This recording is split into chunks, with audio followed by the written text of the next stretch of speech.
નમસ્કાર, મંતવ્ય ન્યૂઝમાં આપનું સ્વાગત છે. હું છું કુંજ. નશામાં રફતારનો કહેર.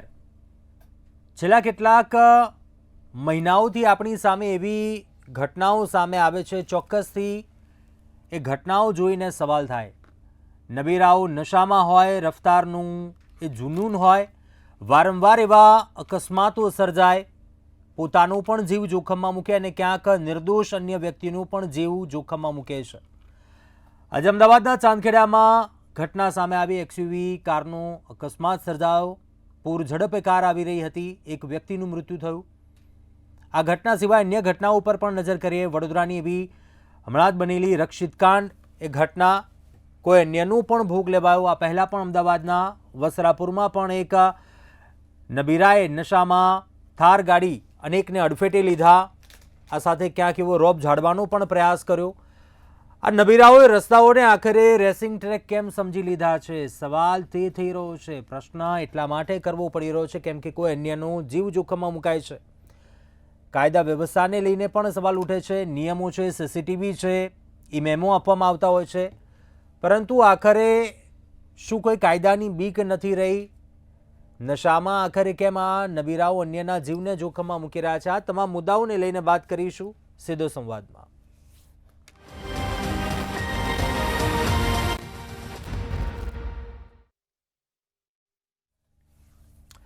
તો આ જ મુદ્દા પર ચર્ચા કરવા માટે આપણી સાથે જોડાયા છે સ્નેહલભાઈ, બીજેપી નેતા છે, અને મુકેશભાઈ પંચાલ, કોંગ્રેસ નેતા છે.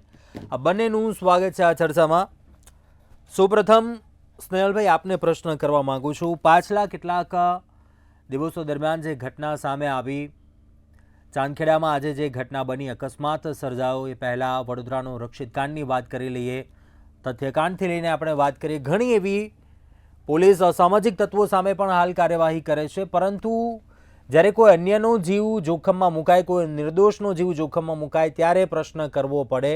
આ નબીરાઓ બેફામ કેમ બન્યા છે? આ રસ્તાઓને રેસિંગ ટ્રેક કેમ સમજી લીધો છે?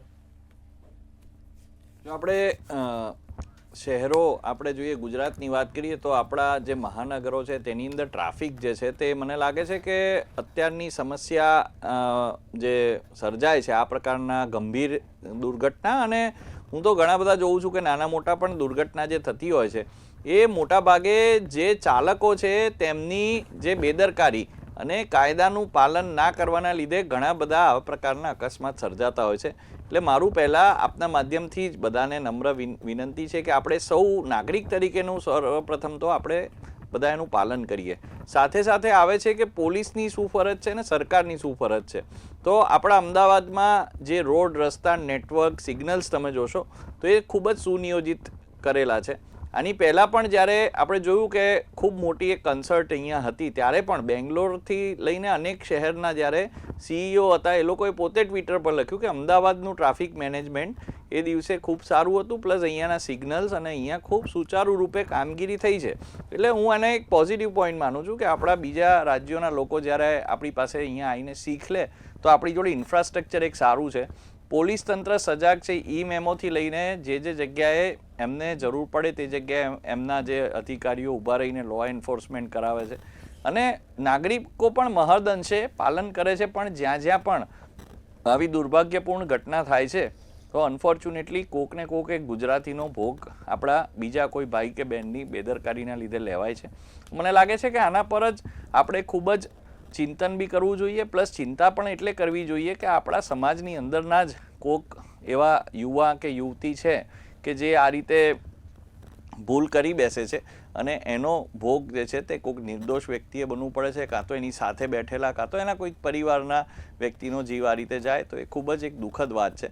અને સાથે સાથે જે આપણે વાત કરી કે ડ્રિંક એન્ડ ડ્રાઈવની વાત છે, તો ચોક્કસપણે આપણે જોયું છે કે અમદાવાદની વાત હોય, આપણે અમદાવાદમાં બેઠા છે, અમદાવાદના સંદર્ભમાં જો વાત કરું તો આપણે અનેક જગ્યાએ જોયું છે કે સઘન ચેકિંગ ચાલે છે, કે રાતના ટાઈમે પણ ઇવન તમે જોશો કે જે હેલ્મેટ પહેરવા જેવો પણ જે વિષય છે તેને પણ અમદાવાદ ટ્રાફિક પોલીસ ખૂબ જ સિરિયસલી લઈ અને દિવસે અને રાત્રે પણ હેલ્મેટનું ચેકિંગ કરે છે. અને આ ખૂબ એટલે જરૂરી છે કે હેલ્મેટ પહેરવી એ નાગરિકોના સેફટી માટે છે અને આપણી સેફટી માટે છે, એટલે આપણે પહેરવી જોઈએ. તો મને લાગે છે કે આ પ્રકારનું જ્યારે વાતાવરણ હોય તો લોકોએ પણ આની અંદર સાથ સહકાર આપી અને જો સાવચેતીપૂર્વક વાહન ચલાવે તો લાગે છે કે આ બધી ઘટનાઓ ખૂબ જ મહદઅંશે અટકી શકે. અને આ પ્રકારે જે રીતે ડ્રિંક એન્ડ ડ્રાઈવ અથવા જે બીજી ઘટના બને છે એ પણ એક સામાજિક પણ દૂષણ હું એને માનું છું. એટલે સામાજિક દ્રષ્ટિએ પણ આપણે સૌ આપણી આજુબાજુના યુવાનો કે જે આપણને થોડું પણ ધ્યાનમાં આવે કે આ પ્રકારે કોઈક રીતે એ લોકો જે છે તેમને માર્ગદર્શન આપવાની જરૂર છે તો આપણે સૌ એને આપવું જોઈએ. અને મને લાગે છે કે જે રીતે રોડ રસ્તા ઇન્ફ્રાસ્ટ્રક્ચર લો એન્ફોર્સમેન્ટ ને બધું ગુજરાતની અંદર ચાલી રહ્યું છે તે પ્રમાણે આવી ઘટનાઓ ઓછામાં ઓછી થાય એવો સરકારનો સતત પ્રયાસ છે. અને પોલીસ અને બીજું જે તંત્ર છે સંલગ્ન એ પણ આની સાથે સાવચેતી રાખીને કામગીરી કરે છે કે નાગરિકો જે છે તેનો જીવ જોખમાય નહીં. જી મુકેશભાઈ, આપનું શું માનવું છે? રસ્તાઓ ઇન્ફ્રાસ્ટ્રક્ચર સારું છે, પરંતુ આ રોડને રેસિંગ ટ્રેક તો ન બનવા દેવાય, કેમ કે નશામાં ધૂત આ નબીરાઓ બેફામ કાર ચલાવે છે, નીકળે છે, કોઈ અન્યનો જીવ જોખમમાં મુકાય છે. આ ઘટનાઓ પાછલા કેટલાક સમયમાં જે બની તમામ ઘટનાઓને વર્ણવીને આપનું શું મત છે? જો સૌથી પહેલાં તો સ્નેહલભાઈ જે વાત કરી ને એ વાત સાથે થોડો હું સંમત છું કે આ જે ડ્રિંક એન્ડ ડ્રાઈવ હોય કે નબીરા હોય કે સગીર વયના હોય, એ લોકો જે ડ્રાઈવ કરી અને જે અકસ્માત સર્જતા હોય છે એની અંદર હું એવું માનું છું કે એમના મધર ફાધર એટલે કે પેરેન્ટ્સ આ લોકોએ ખરેખર ધ્યાન આપવાની હવે જરૂર છે. હું એમ કહું છું ક્યાં સુધી આપણે એવું વિચારીશું કે કોઈ મને દંડો મારશે ને મને વાગશે ને મને પકડશે ને હું પછી ડરી જવું ને એ બધું ક્યાં સુધી વિચારીશું?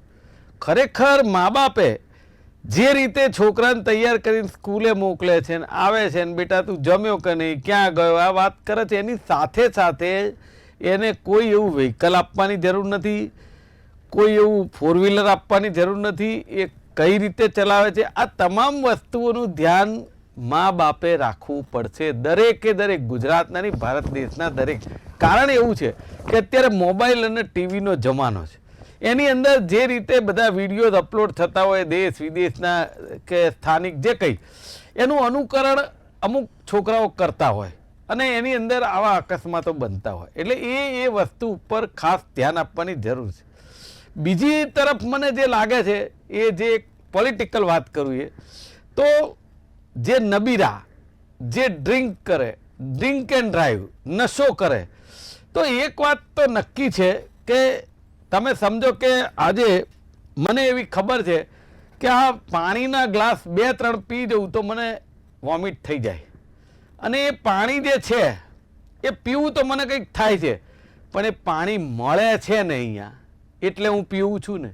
તો સૌથી મારી દરેક વખતે વાત હોય છે, કોઈ ગુનેગાર હોય, આજે પેલા છાટકા થઈને તલવારો લઈને ફરતા હતા ને એ બધા માટે, ત્યારે પણ મારી એક વાત હતી કે આજે એક્સિડન્ટ જે નબીરાઓ નશો કરીને કરે છે તો એ નશાયુક્ત પદાર્થો આપણે ત્યાં મળે છે, એ સૌથી મોટી આપણી નાકામી અને ફેલ્યુરિટી છે. એ સરકારની કહો કે જેની અધિકારીઓની કહો જેની કોઈ. કારણ એવું છે કે તમે જુઓ કે ગુજરાતની અંદર દારૂબંધી છે. હવે આ દારૂબંધી આપણે બોલીએ ને તો પણ આપણને અંદરથી એવું થાય કે આ દારૂબંધી બોલવાનો હવે કંઈ મતલબ જ નથી. એ સૌ જાણે છે. તો એ જે છે આ વણાટમાં આવી ગયું છે, જીવનના વણાટમાં કે ભાઈ ગુજરાતમાં તો દારૂ મળે. તમે જુઓ બીજા સ્ટેટમાં કદાચ અમુક નિયમો છે, પણ ગુજરાતમાં તો એવો કંઈ બીજા સ્ટેટમાં કદાચ દૂધ મળતું હશે એ રીતે ઘરે આપવા આવતા હશે, અહીંયા આ વસ્તુ મળે. એટલે કહેવાનો મતલબ એવો છે કે આના ઉપર લગામ સૌથી મોટી જરૂર છે. આપણે માનીએ છીએ કે સરકાર અધિકારીઓ કામ કરે છે અને કરવું જોઈએ. એનું કારણ છે સત્તા ઉપર પ્રજાએ જ્યારે બેસાડ્યા આપણને તો આપણી એક ફરજ છે કે આપણે સરકારની ફરજનો ભાગ એ છે કે જે પ્રજાએ આપણને ટેક્સના પૈસા ચૂકવ્યા છે અને જે પ્રાથમિક સુવિધાઓ છે એ આપણે એમને મુહૈયા કરાવવી એ આપણી ફરજનો ભાગ છે. એટલે એમાં આપણે કહેવાની કે સરકાર કામ કરે, સરકારને કામ કરવાનું જ છે. પણ વાત એવી છે કે આ વસ્તુ જે નબીરાઓ એક્સિડન્ટ કરે છે એ માત્ર ને માત્ર નશાના કારણે અને નશો કરો. તમે જુઓ 80 થી 90% જે એક્સિડન્ટ થાય છે કે જે છાટકા થાય છે એ બધા નશાની અંદર જ થયેલા છે. તો પછી આપણે મૂળ સુધી પહોંચવું છે કે નહીં, આપણે એક સૌથી મોટો સવાલ છે. અને મેં મા બાપની પહેલાં વાત કરી પેરેન્ટ્સની કે હવે એ વસ્તુ થવી જોઈએ કે એના મા બાપ ઉપર પણ સકંજો કસાવો જોઈએ તો એ લોકો ધ્યાન રાખતા થશે. પછી મારો દીકરો હોય, તમારો હોય કે કોઈ પણ નો હોય, અને કોઈ નશો કે ડ્રગ્સનો બંધાણી ધારો કે કોઈ છોકરો થશે, તો હું પહેલેથી કહેતો આવ્યો છું છેલ્લા 5-7 વર્ષથી કે આ ડ્રગ્સનો બંધાણી, આ ડ્રગ્સનું બંધાણ ક્યાંય જોતું નથી કે આઈપીએસનો છોકરો હશે કે નેતાનો હશે કે કોઈ અધિકારીનો હશે કે કોઈ પણનો હશે, સામાન્ય માણસ. આ બંધાણ કોઈને જોતું નથી. એ જે દિવસે ઘરમાં આવશે ને ત્યારે તમને ખબર પડશે કે પરિસ્થિતિ ઘરની શું થાય. એટલે દરેક અધિકારીએ પણ આ વિચારવાની જરૂર છે. હું તો કહું છું જે લોકો ભ્રષ્ટાચાર કરીને આ નશાને આવકારતા હશે કે નહીં આવકારે એ એમનો ભગવાન જાણે, પણ આ વસ્તુ એક બહુ સેન્સિટિવ રીતે કહેવા માંગુ છું કે આ વિચારવાની જરૂર છે, પણ એ નથી વિચારાતું. એ બી સૌથી મોટો સવાલ છે. એટલે કહેવાનો મારો મતલબ એવો છે. અને બીજી એક વાત એવી પણ ધ્યાન આવી છે જેમાં હું પણ ક્યાંક આવી ગયેલો છું કે આપણે જે ઇન્ફ્રાસ્ટ્રક્ચરની વાત કરીએ ને, રોડની વાત કરીએ, તો જે સમયાંતરે હું કહું છું કે આપણા અમદાવાદ શહેરમાં તો રોડ આપણે એમ સમજીએ કે 70% રોડ સારા હોય બધી જગ્યાએ, પણ એમાં જે બમ્પ મૂકે છે ને એની અંદર બી જે પેલા વ્હાઇટ પટ્ટા કરવા જોઈએ કે એ અમુક નહીં હોવાના કારણે બી ક્યાંક ક્યાંક અકસ્માત થયા છે. આ પણ મારી નજરમાં આવ્યું. ક્યાંક તો કોઈક લોકો આપણને કહેતા હોય, કારણ કે આપણે પાછા બોર્ડ મારીને ફરતા હોય કે આટલું આ તો કરાવડાવો તમે કે જેને પટ્ટા મારીને કરે. એટલે એ બી એક ધ્યાન રાખવું જરૂરી છે. એટલે કહેવાનો મારો મતલબ એવો જોઈએ કે સરકાર ક્યારેક કોઈને ઘરે ઘરે જઈને રોકી નથી શકતી, પણ સરકારની પાસે એવા સાધનો છે, ધારો કે સીસીટીવી છે કે જે રીતે રોકવામાં પોલીસ દળ છે, એનાથી એ જે કરી શકે એ જો કરશે તો હું માનું છું કે આ નબીરાઓમાં થોડો ડર આવશે. બાકી તો આ મોબાઈલ અને ટીવીના જમાનામાં આ લોકો હું કહું છું એક્શન લે છે, જેલ ભેગા કરે છે, કુકડા ચાલ ચલાવે છે, મારે છે, ડર ઊભો કરે છે. પરિણામ શું છે? પરિણામ આજે પણ રોજ 2 બનાવો બનતા હોય છે. એટલે આના ઉપર લગામ લાગવી બહુ જરૂરી છે. સ્નેહલભાઈ, આ પ્રશ્ન કરવો છે કેમ આ રિઝલ્ટની વાત આવે, આ અટકશે કઈ રીતે? કેમ કે કાયદાનો ડર કઈ રીતે આવશે? એ નશાકારક ચીજવસ્તુનું જે વેચાણ કરતા હોય, જે લોકો એ નશો કરતા હોય, કાયદાનું એ નથી સમજતા, કાયદાને નેવે મૂકી રહ્યા છે, ડર કેમ ન આવશે? જો આની અંદર આની પહેલાં પણ ખાસ કરીને આપણે જોઈએ છે કે આ પ્રકારના જે ઘટનાઓ થાય છે એમાં અનફોર્ચ્યુનેટલી યુવાનો જે હોય છે એ સપડાય છે. જેમ મારા મિત્ર મુકેશભાઈએ વાત કરી તેમ અલગ અલગ માધ્યમો જેમ કે ઇન્ટરનેટ છે, મીડિયા છે, એ બધામાં એ લોકો અવનવા બધા કિસ્સા અને રીલ્સ ને બધું જોતા હોય છે, અને એમાંથી એ લોકોને મને લાગે છે કે યોગ્ય માર્ગદર્શન જ્યારે પરિવારમાંથી, મિત્રો પાસેથી ના મળે તો આવી ઘટના બનતી હોય છે. તો મુખ્ય વાત એ છે કે ભય ક્યારે? તો ચોક્કસપણે અમારા ગૃહમંત્રી જે છે એ પોતે એક યુવા છે, પોતે ખૂબ જ સંવેદનશીલતાથી આવા મુદ્દાઓને સમજે પણ છે અને એની પર એક્શન પણ લે છે. સાથે સાથે અમારા મુખ્યમંત્રી પણ આની અંદર પ્રોએક્ટિવલી કામ કરે છે. એટલે જે નશાનો વેપાર ને નશાનો સોર્સ જે છે એવા લોકો પર તો ખૂબ જ કડકમાં કડક કાર્યવાહી થઈ છે. અને છેલ્લા થોડા દિવસમાં તો આની અંદર એક પોલીસ સ્ટેશન વાઇઝ આવા કેટલા પ્રકારના અસામાજિક તત્વો જે પહેલાં ગુનો કરી ચૂક્યા છે એ લોકોનો પણ ટ્રેક રેકોર્ડ એક સુનિયોજિત રીતે લઈ અને એની અંદર પણ જે ગુનાહિત પ્રવૃત્તિમાં જોડાયેલા લોકો છે તેને કેવી રીતે અટકાવવા, કેવી રીતે એ લોકોની પર વોચ રાખવી, કેવી રીતે એ લોકો આગળ આવું કોઈ કામ ના કરે એ કરવું, અને કડકમાં કડક એક્શન, ઇવન બુલડોઝર એક્શન સુધી પણ આપણે જોયું કે બુટલેગર જે છે બધા એમના ત્યાં થઈ છે. અને મને લાગે છે કે સરકાર જે છે તે ચોક્કસપણે આ એટલે કરે છે કે વાત છે નાગરિકની, વાત છે ગુજરાતના યુવાનની અને વાત છે ગુજરાતના યુવાનોના ભવિષ્યની. એટલે મને ચોક્કસપણે ખાતરી છે કે આ પ્રકાર એ જ્યારે આ એક્શન લેવાય છે તો એ લોકોને 100% ભય તો એ લોકોને પેસી જ ગયો છે. અને ઘણી બધી મહદ અંશે આવી જે બધી પ્રવૃત્તિ છે તે ખૂબ જ મોટા પાયે જે પહેલાં એ લોકો અમુક આપણે જોયું હતું કે બેફામ થઈ ગયેલા 1-2 જગ્યા અનફોર્ચ્યુનેટલી, એ બધા પણ હવે કાબૂમાં આવ્યા છે અને હવે કોઈ આવી ઘટના આપણને જોવા નહીં મળે. સાથે તમને બીજી પણ એક મારે વાત કરવી છે કે જેમ મુકેશભાઈએ કહ્યું કે આ એક્શન જે લે છે સરકાર અને પોલીસ એની ફરજ છે, પણ લોકો ક્યાં સુધી દંડો બતાવશે, ક્યાં સુધી દંડ કરશે? એટલે આ વાત આવે છે કે દરેક વ્યક્તિ જ્યારે બહાર નીકળે છે એ 18 વર્ષથી ઉપરનો મેચ્યોર્ડ વ્યક્તિ છે તો ચોક્કસપણે એને સમજ હોવી જોઈએ કે હું રોંગ સાઈડમાં જઈશ તો કદાચ એક્સિડન્ટ થશે તો સામેવાળાને ઈજા થશે એવી મને પણ થશે. કદાચ હું સ્કૂટર લઈને નીકળ્યો છું, હું બીજા ટ્રક જોડે અથડાઈશ તો કદાચ મને એના કરતાં પણ ગંભીર ઈજા થઈ શકે છે. એટલે આ બધી બહુ બેઝિક વાત છે, પણ ખરેખર હવે એ હાઈ ટાઈમ છે કે આ બધી વાતને સમજી અને આની અંદર એક્શન લેવાની વાત છે ને. જ્યારે નાગરિકો અને પરિવારના લોકો જ પોતાના બાળકોને, પોતાના ઘરમાં જે યુવાનો છે એમની સાથે આવી ચર્ચા કરીને એમનું ધ્યાન નહીં રાખે ત્યાં સુધી આવી ઘટનાઓ થતી રહેશે. તંત્ર જે છે તે ફરીથી કહું છું પોતાનું કામ કરી જ રહ્યું છે, પણ એ બે વચ્ચેનો જે કદાચ ગેપ જ્યાં આવે ત્યાં આવી અનફોર્ચ્યુનેટ ઘટનાઓ 1 કે 2 આવી બને છે, એ પણ ખૂબ જ દુઃખદ છે. એટલે આપણે પ્રયાસ કરવો જોઈએ કે આવી કોઈ પણ અનિશ્ચનીય ઘટના બને નહીં. અને આગળ જેમ તમે કીધું કે ભાઈ કાયદાનો ભય નથી રહ્યો, તો મને લાગે છે કે કાયદાનો જે ભય છે તે તો ખૂબ જ સજ્જડ છે. અને સારું છે કે જે પ્રતિપક્ષના ભાઈ છે એમને પણ આ વાતને ખૂબ જ સંવેદનશીલતાથી સમજી છે. અને હું આગામી સમયમાં પણ આશા રાખું છું કે જ્યારે આવા મુદ્દા આવે તો એની રાજકારણને બાજુમાં મૂકી અને આપણા યુવાનો, આપણા ગુજરાતની, આપણા દેશની વાત છે એ આપણે પહેલાં કરીએ. કારણ કે આ બધા મુદ્દા જે છે તે ખૂબ જ સેન્સિટિવ મુદ્દા છે અને સરકાર પણ આની અંદર ખૂબ જ કડકાઈથી કામ કરી રહી છે. અને આગામી સમયમાં પણ હું આપને ખાતરી આપું છું કે આ પ્રકારની કોઈ પણ એક્ટિવિટીમાં સંડોવાયેલો કોઈ પણ નાગરિક હશે તો તેને બક્ષવામાં નહીં આવે અને એની ઉપર કડકમાં કડક કાર્યવાહી થશે. જી મુકેશભાઈ, આપનું શું મત છે? શું ખરેખર કાયદાનો ડર રહ્યો છે એવો? કાયદાને કેમ નેવે મૂકી રહ્યા છે? હું એ વસ્તુ પણ ક્યાંક ઇન્વોલ્વ કરવા માગું છું એ પ્રશ્નને પણ, કેમ કે આપણે પહેલાં જણાવ્યું કે નશાકારક એવી ચીજ વસ્તુઓનું વેચાણ થઈ રહ્યું છે, જે પણ એવો નશામાં સંડોવાયેલો હોય નબીરો, પરંતુ શું કાયદો નથી સમજી રહ્યા, બીક નથી રહી એમનામાં? તમે કઈ રીતે જુઓ છો? મેં કહ્યું ને કે જો ડર નથી રહ્યો એ વાત 100% સાચી છે. અને એ વાત એવી છે કે ડરમાં એવું છે કે હમણાં બધા વિડીયોઝ બતાવે કે પોલીસ આ રીતે મારે છે, આ રીતે સજા થાય છે, આ રીતનો કાયદો છે, આવું બધું બતાવે છે. એના હિસાબે ડર પેદા થવો જોઈએ. જો નથી થતો તો હું એવું માનું છું કે આપણે સરકારને કીધા કરવાથી કે સરકાર આના ઉપર શું વધારે કરશે એ તો મને કંઈક બહુ આઈડિયા નથી આવતો, પણ હવે હું કહું છું ને કે એમના પેરેન્ટ્સે જાતે જ કહેવું પડશે કે ભાઈ હવે એક વસ્તુ સમજી લે કે આ બરબાદી આપણા ઘરની છે, આપણી છે. અને હું તો સરકારમાં કહેવા માગું છું કે તમે આ ડ્રગ્સની જે વાત છે ને કુંજભાઈ, એ વાતને ગુજરાતની તમે ખાલી કોલેજો લઈ લો, કોલેજો, અને કોલેજોની આસપાસ જે સિગરેટ, બીડી, તમાકુ, ભલે એવું લખતા હોય છે કે થોડા દૂર અંતરે આપવું ને, પણ એવી માહિતી 100% છે કે એ જગ્યાએ બધું પેડલરો મળતા હોય છે. તો હું એવું કહું છું જો ગુજરાતની પોલીસ પ્રમાણિક, ભ્રષ્ટાચાર રહિત હોય તો પછી એ લોકોએ આ જે રેડ હેલ્મેટમાં ને એમાં કરી છે સારી છે, પણ એવી ને એવી રેડ ત્યાં કરે.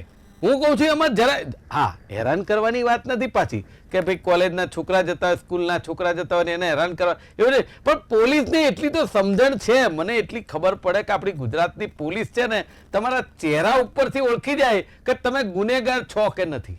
સાહેબ એના ચહેરો વાંચી લે, એનું નામ જ પોલીસ. બાકી તો તમે હું એકબીજાની સામે જોઈએ શું ખબર પડતી હોય છે આપણને, પણ આપણો ચહેરો જોઈ અને પોલીસ વાંચી લે કે આ ક્યાંક કંઈક લૂપ હોલ્સમાં છે તો એ પોલીસ કહેવાય. તો એ પોલીસે ડ્રાઈવ કરવાની જરૂર છે આખા ગુજરાતના દરેક શહેરોમાં અને જ્યાં જ્યાં મોટી કોલેજો છે ત્યાં. આ ખરેખર સાચી વાત કરી રહ્યો છે કે ત્યાં આગળ આ દૂષણ છે અને કેટલાય લોકો એનો શિકાર બની ચૂક્યા છે અને ભવિષ્યમાં ના બને તો કરવું જોઈએ.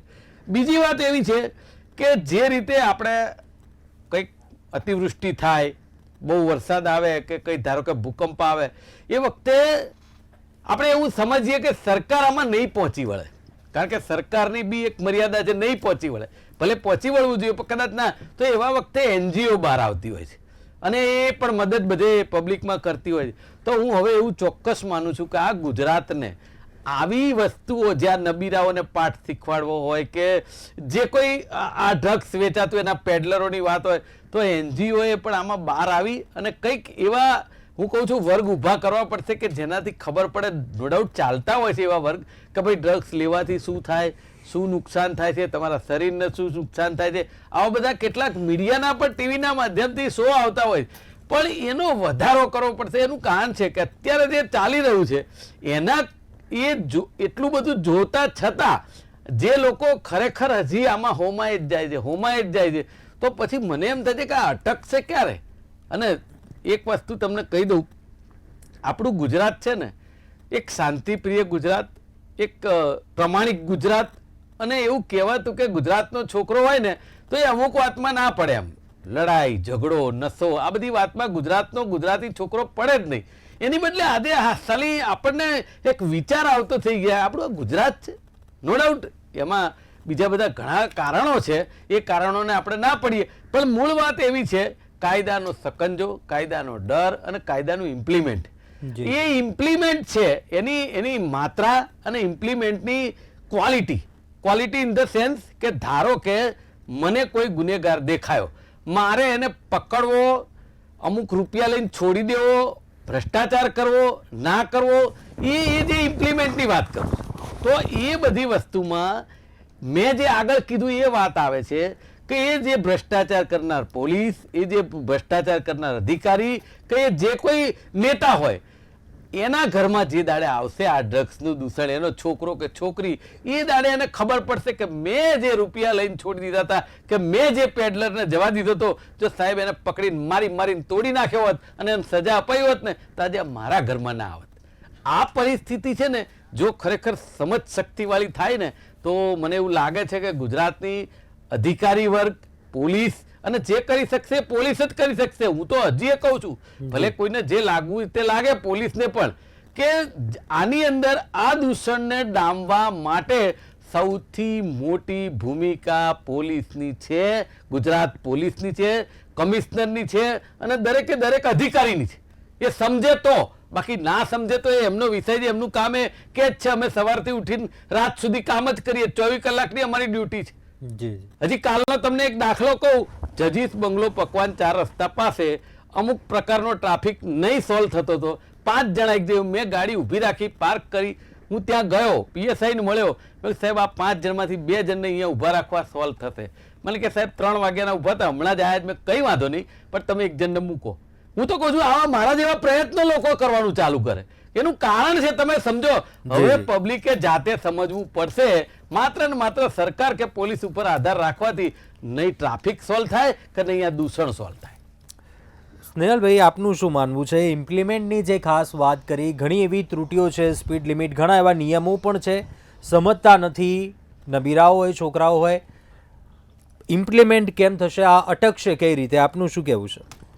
જો કુંજભાઈ, આમાં મેં જેમ કહ્યું કે જેમ આપણું જે ઇન્ફ્રાસ્ટ્રક્ચર છે એની અંદર એક સારી વાત એ પણ છે કે જ્યાં ભારતીય જનતા પાર્ટીની સરકારો છે તો ટેકનોલોજીનો ઉપયોગ લોકોની સુખાકારી, સ્વાસ્થ્ય અને સુરક્ષા માટે કેવી રીતે કરવો એનો મહત્તમ ઉપયોગ આપણે કરીએ છીએ. આપણે જોયું છે કે અમદાવાદ ગાંધીનગર જતા બી ત્યાં દરેક જગ્યાએ સ્પીડ લિમિટ જે છે તે પણ બાંધી દેવામાં આવી છે. આ રીતે તમે રિવરફ્રન્ટ પર પણ જતા હો તો લગભગ રેગ્યુલર બેઝિસ પર ત્યાં તમને અધિકારીઓ જોવા મળશે કે જે સ્પીડવાળા કેમેરા લઈને ઊભા છે, કે જેનાથી એ લોકોને ચલાણ એ લોકો જે પણ આની અંદર એનું ઉલ્લંઘન કરે છે સ્પીડ લિમિટનું એને મળે. એટલે આ તમે જે વાત કરી એક પાસું છે સ્પીડ લિમિટનું. સાથે સાથે મને લાગે છે કે જે ઇન્ફ્રાસ્ટ્રક્ચર પર જ્યાં પણ જે પ્રોબ્લેમ્સ છે એની અંદર પણ જે અધિકારીઓ છે તે મોનિટરિંગ કરે છે. અમદાવાદ મ્યુનિસિપલ કોર્પોરેશને સ્પેશિયલ આનું મોનિટરિંગ સેન્ટર બનાવ્યું છે, અને દરેક મહાનગર પાસે, કોર્પોરેશન પાસે આવા સેન્ટર્સ છે જેની અંદર પોલીસના અધિકારીઓ પણ ટેકનોલોજીના માધ્યમથી પણ એ જોતા રહે છે, અને આખા અમદાવાદના જે સીસીટીવી કેમેરાસ છે ત્યાં ક્યાં તકલીફ છે તે જોઈ અને તેનું નિરાકરણ કેવી રીતે કરવું તે તેમની જે કમ્યુનિકેશનની જે ચેન છે તેના માધ્યમથી ત્યાં ઊભા રહેલા અથવા ત્યાં જે અધિકૃત જે વ્યક્તિ હોય છે એને એ લોકો જણાવે છે. એટલે આ જે છે સતત પ્રક્રિયા ચાલુ જ હોય છે. અને જેમ મુકેશભાઈ એમ કીધું, સ્વાભાવિક છે, કારણ કે આજે 24/7 આપણું સિટી આપ જોશો તો રાતના મોડા સુધી પણ આવાગમન ચાલુ હોય છે. એટલે જે એક્ટિવિટી અહીંયા અમદાવાદમાં જે રીતે વધી રહી છે, અમદાવાદ ગાંધીનગર પહેલાં 2 અલગ હતા, હવે એક થઈ ગયા છે. એટલે આ જે સિટી અને આ જે ગ્રોથ છે તો સ્વાભાવિક છે કે જનસંખ્યા પણ વધવાની, જે સારી જે સમૃદ્ધિ છે તો વાહનો પણ વધવાના અને સાથે સાથે આવા પ્રકારના બનાવો ઓછા થાય એના માટે ટેકનોલોજીનો ઉપયોગ જે કરી અને સરકાર અને તંત્ર પોલીસ તંત્ર એ બંને કામગીરી આમાં કરી રહ્યા છે. સાથે એક બીજી પણ એમને વાત કરી અને ખૂબ પોઝિટિવ વાત છે કે ભાઈ ચેકિંગ કરવું જોઈએ કે જ્યાં જ્યાં કોલેજીસ છે, સ્કૂલ્સ છે અથવા જ્યાં યુવાનો વધારે પ્રમાણમાં જાય છે તો ચોક્કસપણે મારે આપના માધ્યમથી જણાવવું છે કે પોલીસની એલસીબી અને દરેકે દરેક જે શાખાઓ છે તે ખૂબ જ સુનિયોજિત રીતે કોર્ડિનેશન કરીને આ પ્રકારે દરોડા પણ કરતી હોય છે અને ઘણા બધા લોકોને પકડીને આના પર કેસીસ પણ દર્જ થયેલા છે અને ઘણા બધા લોકો જેલના સળિયા પાછળ પણ છે. અને ખૂબ જ એક મહત્વની વાત કે આવા જે અનફોર્ચ્યુનેટ બનાવો જે બન્યા છે તો તમે જોશો કે કોઈ પણ એવો વ્યક્તિ નહીં હોય કે આવું કરીને એ છૂટી ગયો છે. અત્યારે તમે જે પણ કિસ્સાઓ વર્ણવ્યા એ બધાના જ જે દોષિત લોકો છે તેની ઉપર સરકારે કોઈ પણ પ્રકારનો રહેમ બતાવ્યા વગર એને ન્યાયપાલિકાના હવાલે કર્યો છે. પોલીસ તંત્રએ પણ આની અંદર ક્યાંય પણ કોઈ પણ જગ્યાએ કોઈ વસ્તુ બાકી નથી રાખી અને જેટલી 100, 500, 1000, 2000 પાના સુધીની ચાર્જશીટ્સ પણ બનાવી અને ખૂબ જ ઝીણવટભરી એની અંદર કાળજી લઈને એ લોકોએ પ્રસ્તુત કરી છે ન્યાયપાલિકાને કે જેનાથી આવા જે ગુનેગારો છે, જે ગુનો થયો છે એ લોકો ક્યાંય બચી ના જાય અને જે નિર્દોષ છે એને ન્યાય મળે. પણ મારું ફરીથી આપને કહેવું છે કે જેમ મારા સાથીએ પણ કીધું કે પરિવારે પણ સજાગ રહેવું જોઈએ, લોકોએ પણ સજાગ રહેવું જોઈએ અને ભારતીય જનતા પાર્ટીની સરકાર અને પોલીસ તંત્ર એ ઓલરેડી સજાગતાથી કામ કરે છે અને લોકોના અને બધાના સાથ સહકારથી એમાં પ્રતિપક્ષની પણ આશા છે કે એ લોકો પણ આવા મુદ્દામાં સાથ સહકાર જ્યારે સરકારને આપશે તો ચોક્કસપણે આવી ઘટનાઓ છે તે ખૂબ જ નહિવત પ્રમાણમાં થઈ જશે. જી, સમયનો અભાવ છે, ચર્ચા સમાપ્ત કરીશું. સ્નેહલભાઈ અને મુકેશભાઈ, આપ બંને ચર્ચામાં જોડાયા અને આપનો અભિપ્રાય આપ્યો, ખૂબ ખૂબ આભાર. તો નશામાં જે નબીરાઓ બેફામ બનતા હોય, રફતારનું કહેર જોવા મળે છે, કઈ રીતે અટકે, ક્યાંક વાત ઇમ્પ્લિમેન્ટની આવે, કાયદો છે તે સમજે, એ ત્રુટિઓ છે તે દૂર થાય તે આશા રાખીએ. અત્યારે સીધું સંવાદમાં બસ આટલું. વધુ સમાચાર અને અપડેટ મેળવવા માટે આપ જોતા રહો મંતવ્ય ન્યૂઝ. નમસ્કાર.